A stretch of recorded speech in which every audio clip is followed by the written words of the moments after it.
غزہ سے پرے ایک ننھی سی امید بھری کہانی۔ سوار عاشور کا لاغر جسم اردن لایا گیا ہے۔ اس کا وزن صرف 3 کلو ہے۔ یہ تو ڈبل ہونا چاہیے تھا۔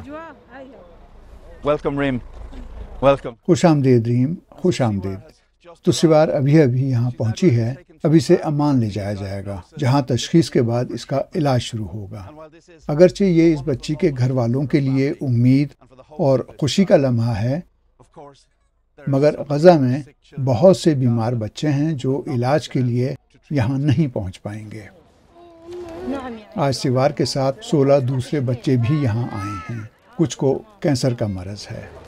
یہاں نہ تو کوئی ہڑبونگ ہے اور نہ ہی خوراک کے لیے منت سماجت۔ امن ہے، فراوانی ہے۔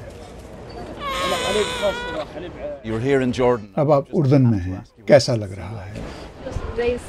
یوں لگتا ہے جیسے جنگ بندی ہو گئی ہے۔ اللہ نے چاہا تو ہم رات راکٹوں اور بمباری اور کسی دوسری چیز کے بغیر گزاریں گے۔ یہی وہ چیز ہے جو یہ لوگ پیچھے چھوڑ آئے ہیں، غم اور افراتفری۔ اسرائیلی ناکہ بندی کا نتیجہ ہے کہ مایوسی کا شکار یہ لوگ تھوڑی سی امداد پر بھی جھپٹ پڑتے ہیں۔ ہمارے صحافی نے اپریل میں سوار عاشور کی عکس بندی کی تھی، تب تو وہ رو بھی نہیں پا رہی تھی۔ اس کی ماں اور ڈاکٹر نے اسرائیلی ناکہ بندی کی وجہ سے بچوں کے لیے خصوصی فارمولہ دودھ کی شدید کمی کی شکایت کی تھی۔ یہ بالکل ڈھانچہ بن گئی ہے۔ میں جب بھی اسے دیکھتی ہوں تو رونا آتا ہے۔ اس کا اتنا دبلا ہونا نہیں دیکھا جاتا مجھ سے۔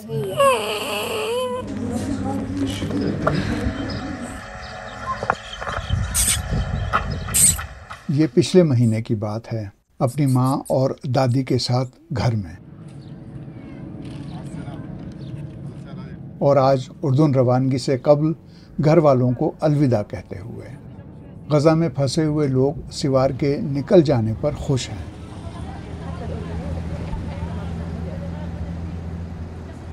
یہاں جو چیز سب سے زیادہ نظر آتی ہے وہ ہے تھکے ہوئے والدین اور بچے، وہ سب کچھ جو انہوں نے کھو دیا ہے۔ سوار کے والد صالح جنگ سے پہلے کے نابینا، اور نجوہ حاملہ اور تھکن کا شکار، امان سے چند میل کی دوری پر۔